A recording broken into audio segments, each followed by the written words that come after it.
हमारे YouTube channel में आपका स्वागत है। तो हमने क्या है कि पुष्प का जो नरजन्नाम भाग था उसको हमने पूरा पढ़ लिया है, ठीक है।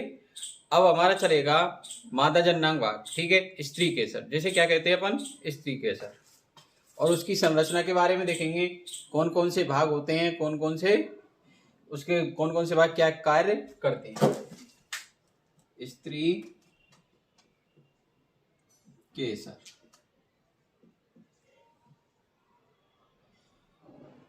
या इसी को क्या कह देते हैं, अंडक। क्या कहते हैं, अंडक। तो देखिए, सबसे पहले हम स्त्री केसर की संरचना बनाते हैं। तो इसको देखो, पहली बात तो स्त्री केसर को क्या कहते हैं, तो ये क्या है, मादा जननांग भाग। कौन सा, पुष्प का मादा जननांग भाग होता है। कौन सा होता है, पुष्प का मादा जननांग भाग होता है, ठीक है। और स्त्री केसरों के समूह को क्या कहते हैं, इनके समूह को, तो इनके समूह को कहते हैं जायांग। क्या कहते हैं, जायांग कहते हैं, ठीक है। अब हम स्त्री केसर की संरचना देखते हैं। तो सबसे पहले स्त्री केसर की संरचना में 3 भाग होते हैं। एक तो होता है कौन सा, वर्तिकाग्र। कौन सा होता है, वर्तिकाग्र। दूसरा होता है वर्तिका,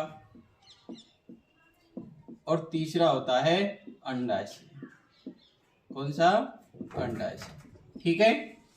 अब हम इसकी संरचना बना करके देखते हैं। तो इसकी संरचना देखो, इस प्रकार से संरचना होती है इसकी।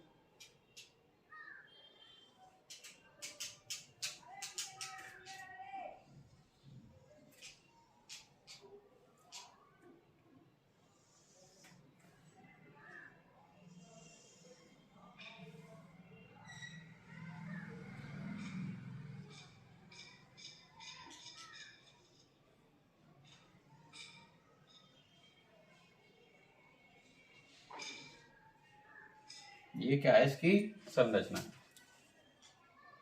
ठीक है। अब इसका जो ऊपर वाला जो फूला हुआ भाग होता है, जो ऊपर फूला हुआ भाग होता है, इसको बोलते हैं अपन वर्तिकाग्र। क्या बोलते हैं, वर्तिकाग्र कहते हैं, ठीक है। और ये वर्तिकाग्र कैसा होता है, चिपचिपा होता है। कैसा होता है ये, चिपचिपा, चिपचिपा होता है, ठीक है।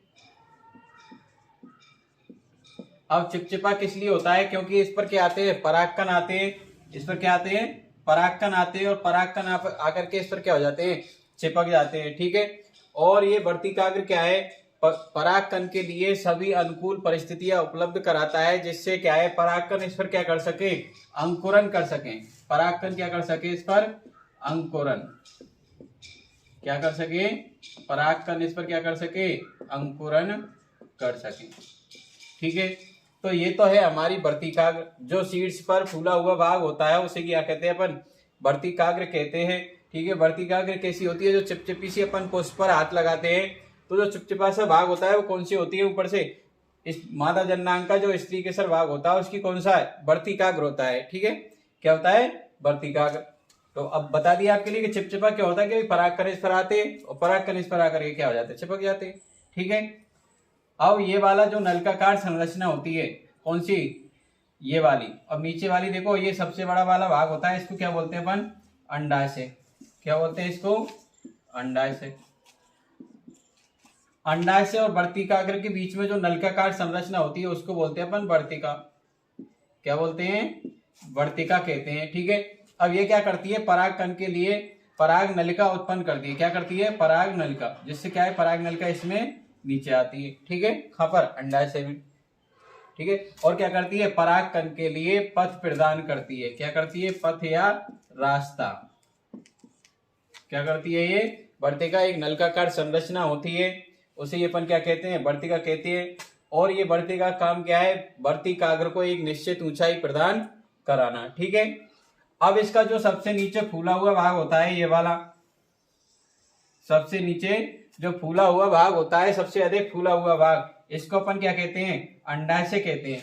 क्या कहते हैं, अंडाशय कहते हैं। अब इस अंडाशय में क्या है, इस अंडाशय में क्या स्थित होते हैं, बीजांड। क्या स्थित होता है इसमें, बीजांड स्थित होता है। अब बीजांड देखो, एक से अधिक भी बीजांड, एक या एक से अधिक भी बीजांड स्थित हो सकते हैं। क्या होता है इसमें स्थित, बीजांड। जब इसमें क्या आता है, परागकण आता है और जो नरयुग्मक भाग आता है, और जो अंड कोशिका से क्या होता है, निषेचत होने के बाद में क्या है, ये बीजांड तो किस में परिवर्तित हो जाता है, बीज में। किस में परिवर्तित हो जाता है, बीज में। और जो अंडाशय है वो किस में परिवर्तित हो जाती है, फल का निर्माण कर लेती है। इस प्रकार ये हमारी क्या है, स्त्री केसर या अंडक की क्या होती है, संरचना होती है। तो एक बार तो फिर से समझा देता हूँ। तो देखिए, स्त्री केसर की क्या कहते हैं अपन, इसको मादा जननांग भाग कहते हैं। पुष्प को क्या होता है, ये मादा जननांग भाग। जब हमने पुष्प बनाया तो ये देखो खापर लगी होती है जो पुष्पासन पर स्थित होती है, ठीक है। तो ये हमारा क्या हो गया, क्लियर हो गया कि स्त्री केसर। पसंद आए हो तो वीडियो को लाइक शेयर कमेंट जरूर करें।